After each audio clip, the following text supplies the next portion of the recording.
Suzanne, welcome to the Media Careers Podcast. Hello, and thank you very much for having me. Oh, thank you so much for joining us here, our first live visual podcast with an audience. So thank you so much for joining us today. My pleasure.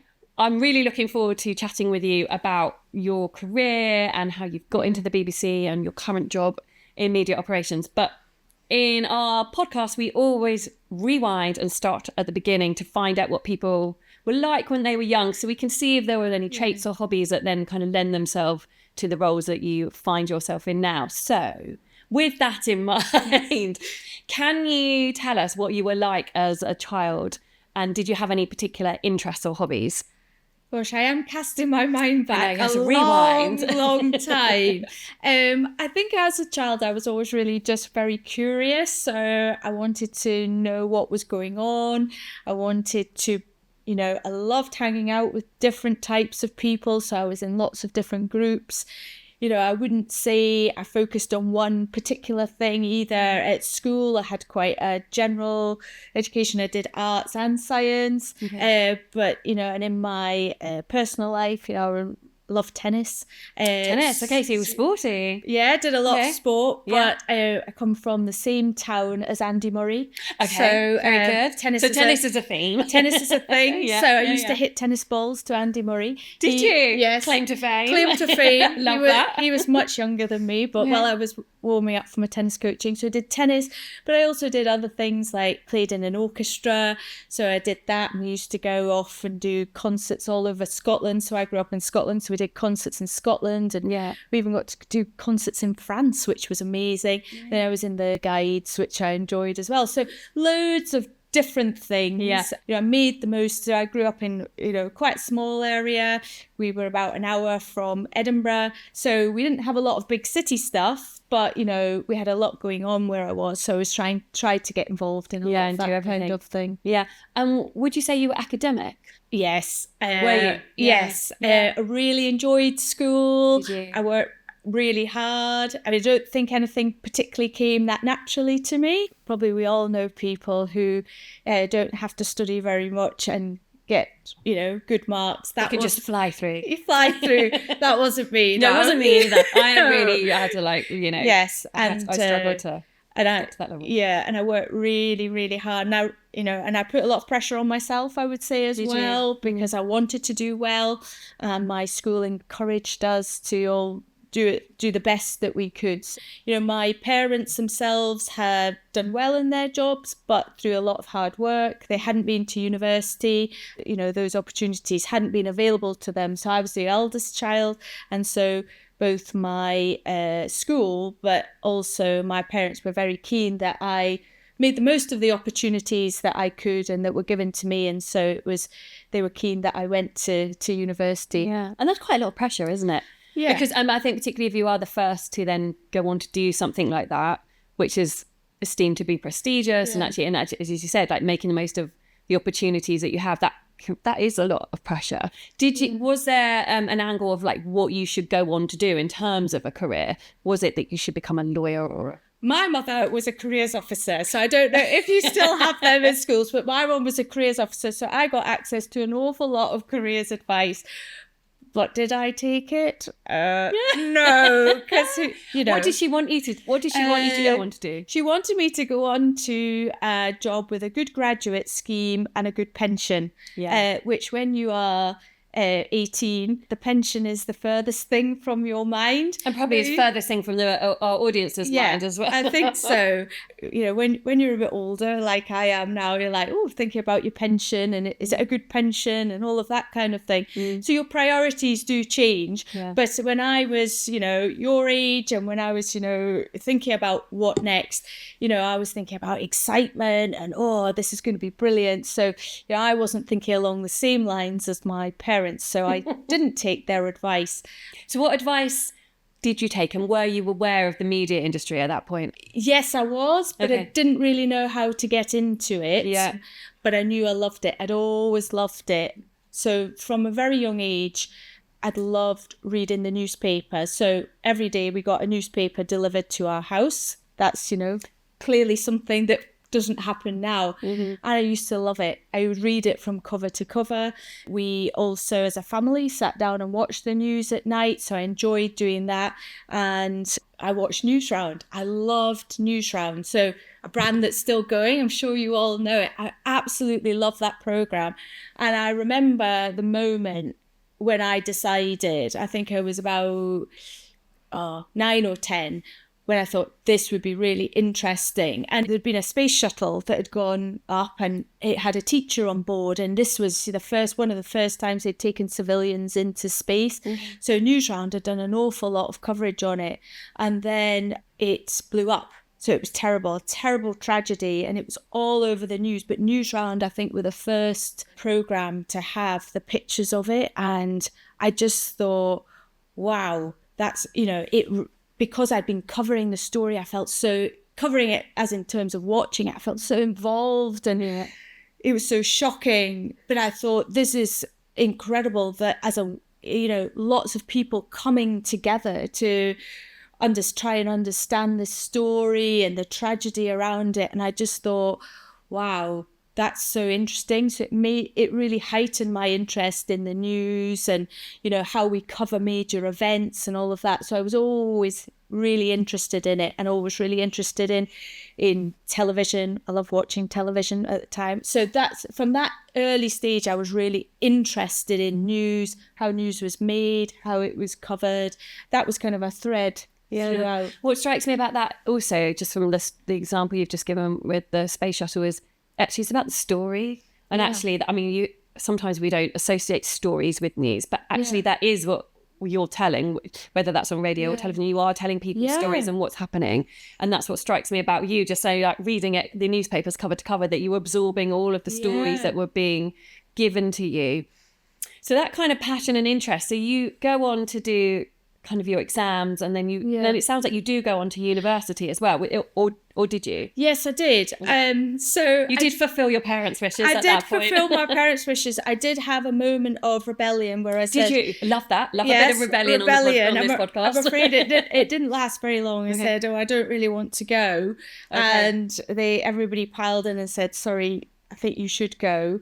And I was also in a very fortunate position. I recognised that this isn't the case now, but a university was free for me to go to. Yeah. So this was a great opportunity. And why didn't you want to go? Just out of interest, what was it that? Because the university isn't for everybody. No. So what was it that you weren't? Why were you not interested in it? I think because I'd studied so hard to get my exam results and worked really, really hard. Were done. I was sort of done, and I was a bit tired. And I thought, wow, it's an amazing world out there, and maybe I want to go and explore. Yeah. But I could have perhaps gone and done a gap year or something like that. But at the time, we didn't have mobile phones. Can you believe that? We didn't have mobile phones, didn't really have email addresses. I didn't have apps that, our parents could put money into, or trackers or anything like that. It was a different time in the world that, for me to go off as a single female, to wherever, it was pretty scary for my parents. So they said, just go to university, do it now, because I think they were concerned that if I didn't, I wouldn't ever go. And so which university did you go to, and what did you study? I went to Aberdeen University because that was just far enough away from where I lived so I could get accommodation, and it meant I would have a full university experience. And I started off studying geography because I loved geography. My geography teacher at school was amazing, and I think we've probably all got teachers who can bring a subject to life. And my geography teacher was fantastic. When she talked about something, she used photographs from her own travels, and I just thought she was an amazing person. So, and I loved geography for that reason. But when I got to university, I didn't love it that much anymore, and it wasn't as engaging. So I spent a year doing geography, and I did a bit of French, which was quite hard. I was to say, French at university, that is like hardcore. It was, and reading books in French. I'm like, oh my goodness, how am I going to get in all the, the broken down text so I could actually find out what was going on. Yeah, no Google Translate. Yeah, no Google Translate. I had red pen all over my essays because we hand wrote essays then. But then after a year, I decided to change. So I went and did law. And choosing law, was that a natural decision, as in, actually, I'm really not enjoying this, but law is where I want to go? And were you thinking about career choices? Because sometimes I think we just kind of end up following our nose a little bit and not thinking necessarily about what that actually means. I think I thought it would be interesting. I always want a challenge in what I'm doing. And that's something that has, been with me from very early on in my life. And I thought law would be challenging. And oh gosh, yeah, it was challenging. Yeah. And there was a lot to learn. You had to think of different ways to present your arguments and all of that. You had to go and read cases. We would debate over, is this an and or an or? Things that you were like, why does that matter? The detail in that. Yeah, because there is lots of detail in law. There's so much detail in law, but I really loved it.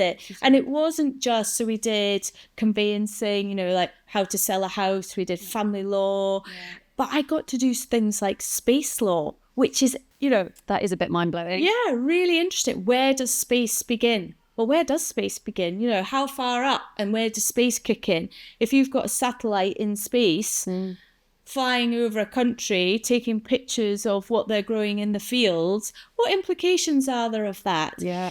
All of that. So I did interesting things, but I also did other things when I was at university, which I enjoyed just as much. So I was in the Naval Reserves and that was fantastic. Right. So we had our own little ship, HMS Archer, and we used to go sailing all around the UK. That's incredible. Yeah. And it was brilliant. And we went to Germany and to Denmark once they sent out the helicopters and people came down on land. It's going back to your challenge bit as well, I suppose. Yeah. You do like being pushed by the sounds of it. Oh, definitely. Yeah. And I remember once being winched up in this helicopter. They just put a ring around you. You went up into this helicopter and you sat there, and then they're flying along and banking this way and that, and it was just really interesting. And then it came time to go back, so you sit on the edge of the helicopter and you get dropped out on the rope and get put back onto your ship, and you just think, wow, God, that was a bit dangerous, but I loved it. So all of that, I've always sort of put myself out of my comfort zone. Yeah, I love that. Yeah. Wow, what an incredible few years you had at university. So when you graduate, what was the plan, or did you have a plan? Yes, the plan was to go into journalism, actually. So in my last year at Aberdeen, I had written for the student paper, so I'd done that. But I was never, as much as I said I loved reading the newspaper, I love broadcast journalism. So it's quite a transition from law as well. Yeah, it was. I love this, by the way, because I think a lot of people think that you kind of decide on something and then that's it. I love the fact that in a few years you've gone from geography and French to law and then journalism. I love that. How I figure it, we've got one life and you've got to make the most of it and do the things that make you happy and excite you and what gives you purpose. And, what gives me purpose is making a difference, having a challenge, learning something new, meeting new people, all of that kind of thing. Purpose should never be about money, how much money I'm paid, because that sounds great, but it won't get you out of bed every day when it's raining and it's cold. It's like, oh God, I've got to go in. You've got to go in for something more. That's what's driven me all of my life. So yes, some people would say I never really decide on anything. But no, but I love it. And I think it's important for everybody kind of listening and who's in the room to understand that you don't just have to have one, that's it, that actually you can't then change, because lots of people's careers are quite squiggly and do different routes. So I think it's really important that people understand that. So how did you then get into broadcast journalism? Broadcast journalism. So I went and did a postgrad course because at the time, and remember we're talking here 25 years ago now, that was the route. It was highly competitive. There weren't as many apprenticeship schemes and things like that. So there was a bit of a route that people went. So I went to Sheffield and did a 1-year course in in television and radio, and then went out into the big wide world to try and get a job. And at first it was freelancing, so where you go and you don't have a contract, you go in for the day and then you might go in the next day, and then you're just filling in really. So my very first job was at Radio Shetland. So I think it's the BBC's most northerly radio station, and we did half an hour of news every day. Wow. That's a lot. That is for a lot. Shetland. For Shetland. That's a lot of content to fill. It is. So How did you do how did we do that? So we did things like, so the major industries, farming, fishing, big on Shetland. So on a Friday, we would do how much was fish selling for at the fish market. We did that. We used to go to a lot of local council meetings, cover things like that. I even had to read out where the library van was visiting. So instead of having a library, they put all the books in a van and drove it round. So I had to say, well, today on Tuesday, the library van will be in this place and this place and this place. But everybody listened. Everybody on Shetland listened.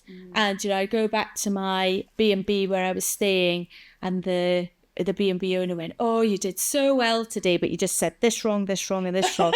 Because they had place names which didn't quite sound like they were written. But everybody listened. And,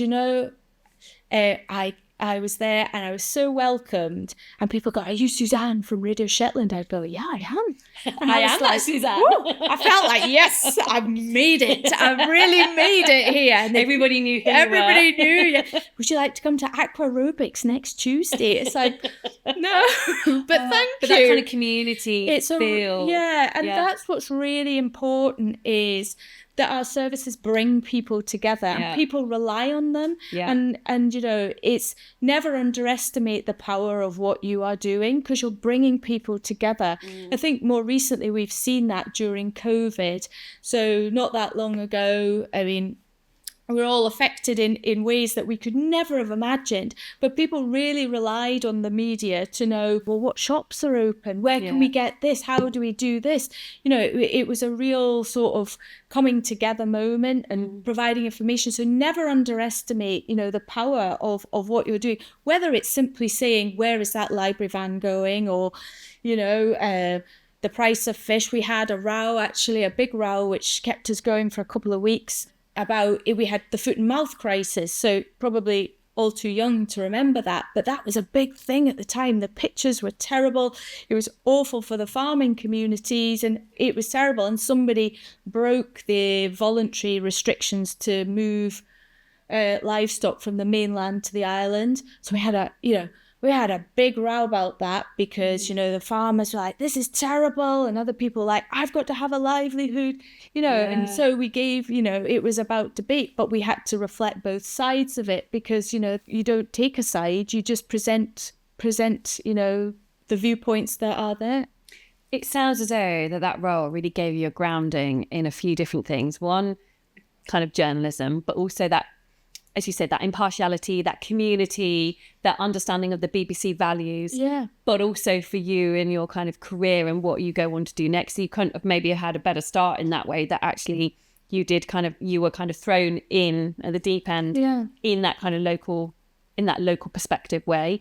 What then do you go on to do next, and how do you transition into your next role? So that was freelancing. And then once I had a bit of experience, I was applying for jobs, and I got another local radio job, this time in Hull. So I moved to Hull, didn't know Hull, and was working there for about a year. Right. So did a little bit of in local radio, did a bit of reporting, did a bit of presenting, did a bit of news reading. While I was there, the Queen Mother died. So, that's a big story that we had to cover. We had 9/11 as well. So, we were thinking about, how does 9/11, here we are in Hull, local radio, and this massive event's happening over in America, but it affects the whole world.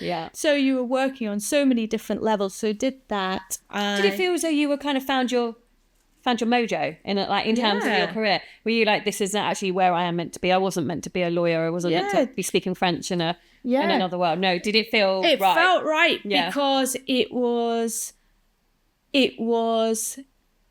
what I always think about journalism and any roles within the media. It's really privileged, because you can spend the absolute best of times with people. You can celebrate with them when they've just won a medal at the Olympic Games and, oh, let me hold your medal. And they're so happy. But also you are there at the worst of times with people. And actually that's hard, and it's really hard to do. But, you know, if you are there, then that's because there is a story that's important to tell. And so I felt hugely privileged doing my job, but also no day was the same. Within a day, you could do 3 different things, and they could be, you know, going to a council meeting, you could go, and then I don't think we had film premieres in Hull, but you had, you know, you could go to you know, a more glamorous set piece event, and then some breaking news might happen, which all meant all the work you'd done.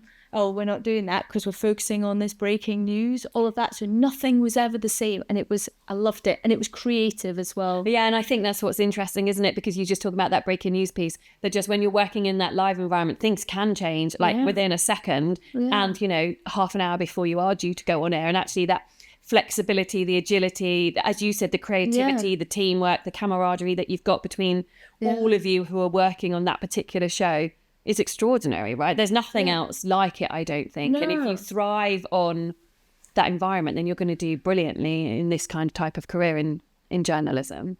I think it's a real buzz. It's a real buzz to know, wow, what's going to happen next? Yeah. And you know, this has happened, go. I was once on a train going to a festival in Devon. I'd really struggled to get on this train because I'd had various travel issues getting to the train. Got on by 1 minute. I'm still there, deep breathing, going, yes, I made this train. And my boss called me and said, can you get to Norway? I was like, oh, right. When? Lunchtime. So I'm speaking to the guard on the train, going, oh, when's the train stopping? I need to get off. What, you need to get off? Yeah, I need to get off because I need to go to Norway. I need to go to Norway. And I didn't know exactly what I'd be doing or who I'd be working with. I knew there'd been a big story, but get there, get back, pack some things, don't know how long I'm going for, get across, get to Oslo airport. It's like, oh, hi, right, I'm working with you, right, we'll go and hire a car. So we went and hired a car. And we drove 2 hours or 2 or 3 hours out, and there'd been a terrible event that had happened there.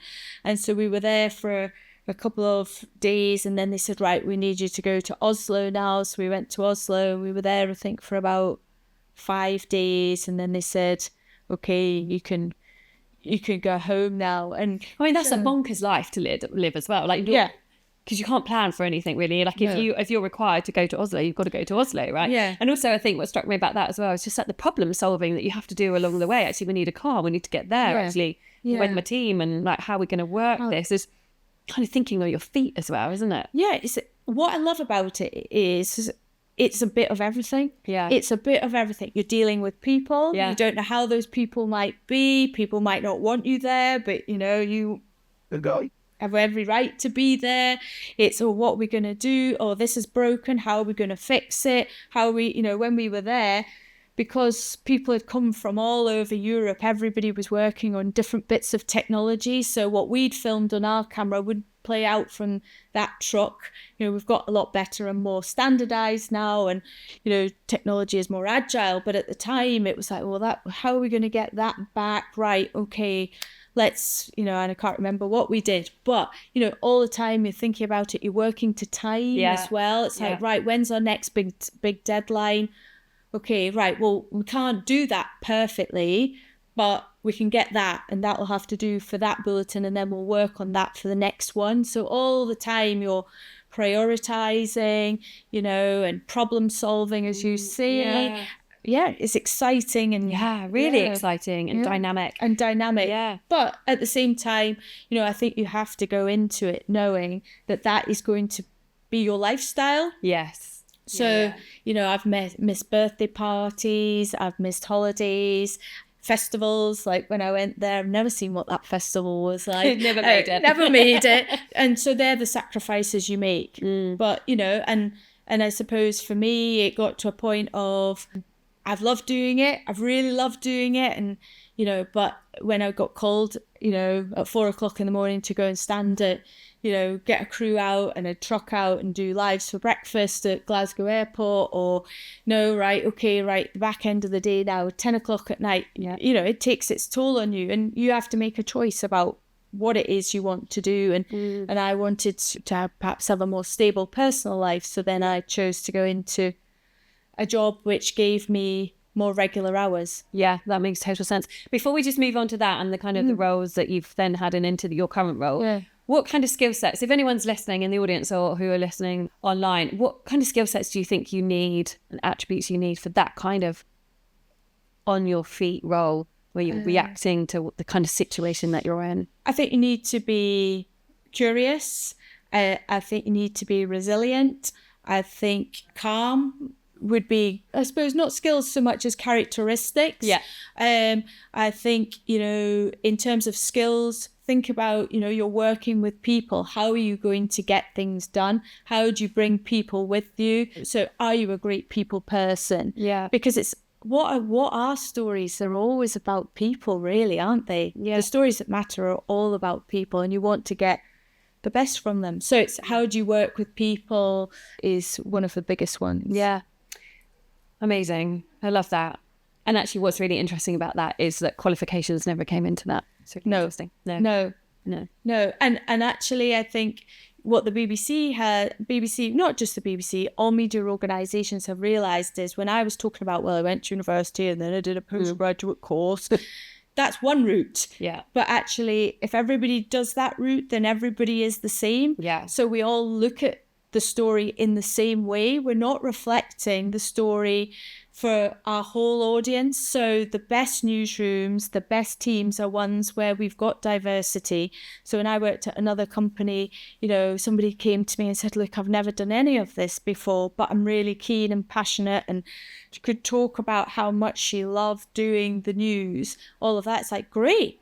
And we had an opening and we thought, come and work for us. We can teach you the skills. We can teach you editing, we can teach you camera work, we can't teach you curiosity, and all of that kind of thing. So, don't think that there has to be a route, because now there are many routes. And we would encourage and celebrate the fact that, people have come to us from all different walks of life, because that makes our content more relevant and better, and our teams better. Yeah. Really. That's amazing. And I love that. And that's exactly, as you said, how it should be. So you do have a more stable working life now. Yes. Tell us about your current role and what that actually means. You're head of media operations? So I'm head of media operations here in Salford, and I've also got teams in Birmingham. So we're quite a new department, but what we do isn't new. So I manage probably about 200 people who all are fantastic, super creative, passionate, curious, all of the things I've talked about. And I suppose I'd sum it up by, without them, none of the content would happen. So we provide all the technical expertise to support the broadcast of content on television, radio and digital. So within my team, I've got people who go out filming news stories for breakfast, the 1 o'clock news. They put out programmes on 5 Live. We've got so much. And on the wider site, I look after people who balance the orchestra. So they've got a huge mixing desk. Probably, I don't know, they'll shout at me because I don't know this.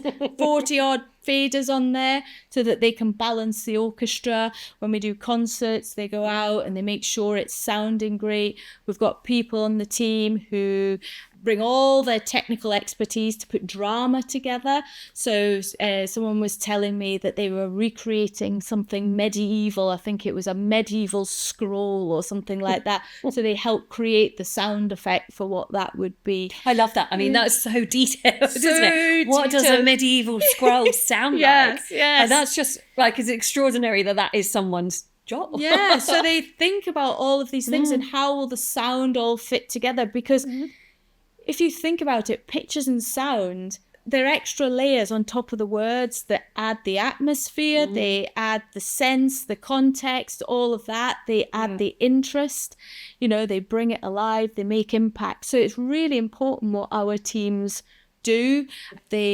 What else do we do? We've got Radio 3 up here, Radio 6. So much. So much. I think it's easy to forget as well, the breadth of content that the BBC produces. I think it's really, like, sometimes it's easy to forget that. And you're managing 200 people. Yes. That's an awful lot of people. It is, yeah. I've got some managers to help me. Yeah, you are. I was going to say that. Which is good. Good, yeah, because it's a huge team. Yeah. How do you kind of manage the breadth of the work that you do and stay across it? It is. I mean, it's a challenge. It's a challenge. It really is a challenge because That's okay. You love challenges. I love challenges. Perfect job.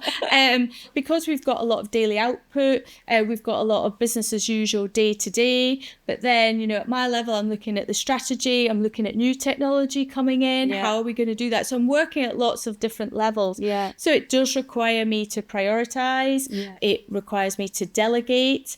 And delegation's really important, because if I'm not delegating, then I'm stopping somebody else doing their job and stopping them growing in a role. And also I'm being a blocker, because it means we're not getting things done as quickly as we should. So delegation is a really important skill, I would say, for all of you to work on.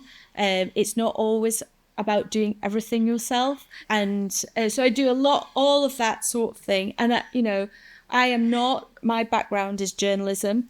You know, I haven't directed a program, but I manage people who direct programs. You know, I have done filming, because when I worked at Newsround, we had to go off and film our own stuff. So I know how pieces go together. I've edited all of that. So I've done some of the roles, but not all of them. No, that's really interesting too. I've got a team of experts, and it's really important for me to use that team of experts. And that's where my leadership comes in, to get the best people to do the jobs that we need to do. So that's how I do it. It's about, prioritization, delegation, leadership, all of that. Yeah.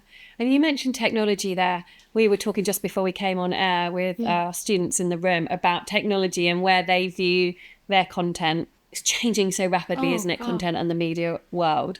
How do you view where we're going to go as an industry more broadly with technology, and how people are going to consume their content going forward? I mean, it's the pace of change is phenomenal. Yeah. It's phenomenal. When I think back to when I was in the radio newsroom in Hull, we had to book out a mobile phone. We had 3. They were called Earth, Wind and Fire. I think someone was a Genesis fan. But we had to book them out, and we never turned them on unless we were going to be late back or we'd got a flat tyre or something like that. Now, fast forward, I mean, I can't think how many years ago it was, probably 10 years ago when we got the iPhones. We were broadcasting then from the iPhone, so we could be anywhere in the world and you could actually broadcast from it. And now the mobile phone is so integral to what we do, how we send pictures back. You know, I'm sure it's the same for all of you. How much do we actually use our phones for phoning? It's everything else that our phones do. Yeah. So technology is changing so quickly. It's getting more lightweight, which is fantastic, because things perhaps which would have been a barrier before, like really heavy cameras, which, you know, some people couldn't lug around all day, much lighter. So, you know, it's more inclusive, you know, for people to do. But it's also streamlining our processes. Unfortunately, it's causing some efficiencies as well, because we don't need as many people to do what we did before, because some processes are automated, all of that kind of thing. So a lot of changes. But where do I think it's going? I think it's going much more to the cloud. You know, we've got to look as well, how is AI going to impact what we do? You know, we are looking at some of the programs that AI are doing, going, could we use that? Oh, what are the implications of that? Oh, do we trust that? All of that, things we've got to work out, but could they do certain things? It's really interesting.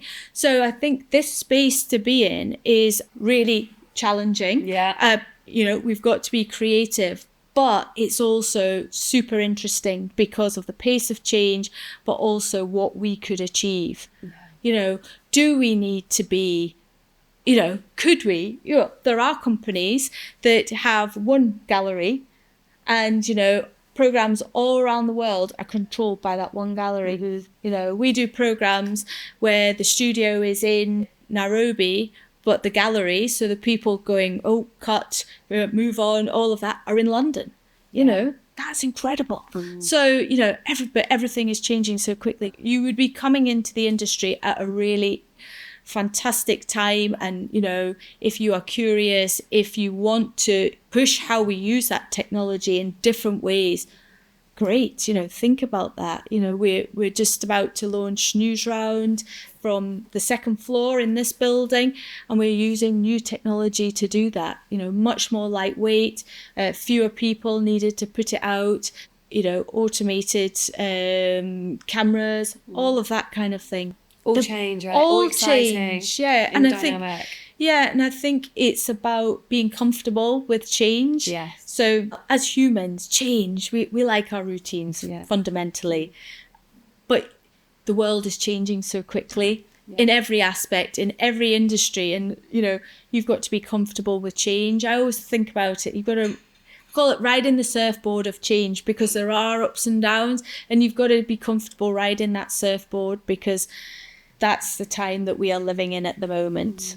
Amazing. Yeah. I could chat to you so much more about that, but we are rapidly running out of time. So I've just got one more question for you, which is, anybody that's in the room with us today or listening, what advice would you give to them if they're actually, this world sounds like the place for me, I am curious, I do want to be in an exciting, dynamic environment where things change all the time. What advice and tips would you give them? And particularly, I suppose, wanting to get into the BBC as well. Wanting to get into the BBC. Well, there are lots of different routes into the BBC. So the apprenticeship is a really good way to come in. I think it gives you a really good grounding in many different aspects, which is fantastic, and you're supported through that. So I think the apprenticeship is really good. But what I would say, I think overall, is be passionate, be curious, be interested. If you want to work on something, know about that program. I've done interviews with people who say, oh yeah, I really want to work on this. And then you say, oh, what do you really like about it? And you can see their faces go blank, going, oh, never really watched it. Okay, well, be interested. If you meet people, ask them about their jobs. Can you come in and have a look around? Can I stay in touch? What advice would you give? And, you will get a lot of no's, because it's competitive. You will get no's, but you've got to be resilient. And, if someone says, no, you haven't got that job, you haven't got that opportunity, well, what else have you got? Could I come in and shadow? Could I come and speak to you about that? Can I have a coffee? Like Zoom? Yeah. I think a lot of people are so open to do that now. Like LinkedIn, if you don't know LinkedIn or use LinkedIn, then that's such an amazing tool as well. Like you've got the names of people working on that program are on the credits, aren't they? So you can reach out to them directly. So that's it. And just look out for if companies are doing interesting days which allow you to come in and get a behind the scenes. This is a really good opportunity for you all. It's something that you can talk about as well. So if you were speaking to someone about an opportunity and they go, well, what have you done? Well, I've come into the BBC and I've done this and I've done that. I know about that. When you're starting out, you can't have a huge breadth of experience. Oh my goodness, more than 20, I'm going to stick with more than 20 years, not go any further. I'm more than 20 years in. You can't compete with my experience because I'm older. I've been there and done it. But what have you got? You would be asked about, your passion and your curiosity. This is one way to bring it out, I would say. And we can teach you things, but think about, how do you come across? What is it you want to do? Yeah, amazing.